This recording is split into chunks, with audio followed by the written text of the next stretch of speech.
కొంతమందికి ఏంటంటే years by years అదే జాబ్ని కంటిన్యూ చేస్తూ ఉంటారు, కానీ గ్రోత్ ఎక్కడా కనిపించదు. ఏ లోపాల వలన వాళ్ళ జీవితం అక్కడ ఆగిపోయి ఉంటుంది?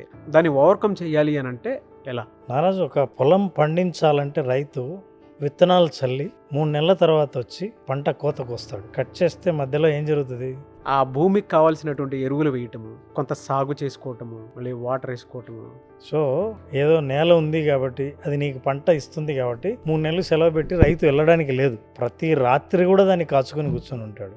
ఒక మొక్క నాటడం లాంటిది ఒక జాబ్ రావడం. జాబ్ వచ్చింది కదా, ఇక వదిలేస్తే ఆ మొక్క కూడా ఏదో రోజు చచ్చిపోవచ్చు ఎదగకుండా. పైరు కూడా, పంట కూడా రైతు దాన్ని కేర్ తీసుకోకపోతే ఆ పంట ఇవ్వాల్సినంత ప్రొడక్టివిటీ, ఈల్డ్ ఇవ్వకపోవచ్చు. అందుకే దానికి ఎప్పుడు నీళ్లు పోయాలి, ఎలా సాగు చేయాలి, ఎప్పుడు కలుపు తీయాలి, ఎంత జాగ్రత్తగా ఉండాలో అంత జాగ్రత్తగా ఉంటే మాక్సిమం అవుట్పుట్, ఈల్డ్ అనేది రైతుకు వస్తుంది. ఉద్యోగం వస్తూనే ఇక మన పని అయిపోయింది అని అనుకున్న వాళ్ళు స్టాగ్నేట్ అవుతారు, ఆగిపోతారు, ఎదగకుండా ఉంటారు. వాళ్ళ శాలరీ అంతే ఉంటుంది, అలాగే ఉండిపోతారు. రైతు ఎట్లా జాగ్రత్త పడతాడో తను ఎప్పటికప్పుడు తన స్కిల్స్ డెవలప్ చేసుకోవడం, నెట్వర్క్ డెవలప్ చేసుకోవడం, రిలేషన్షిప్ డెవలప్ చేసుకోవడం, కమ్యూనికేషన్ స్కిల్స్ని పెంచుకోవడం, కొత్త స్కిల్స్ ఏంటో తెలుసుకోవడం, ఎదుగుతున్న వాళ్ళని అబ్జర్వ్ చేయడం, వాళ్ళకు ఒక మెంటార్ని నియమించుకోవడం, మనకంటే ముందు ఇదే మార్గంలో నడిచిన వాళ్ళ దగ్గర నుంచి సలహాలు తీసుకోవడం, ఇట్లాంటి చాలా విషయాలు చేస్తే తప్ప నువ్వు కెరీర్లో సక్సెస్ అవ్వలేవు. మీ కంపెనీ ఏదైనా, మీ ఫీల్డ్ ఇంకేదైనా,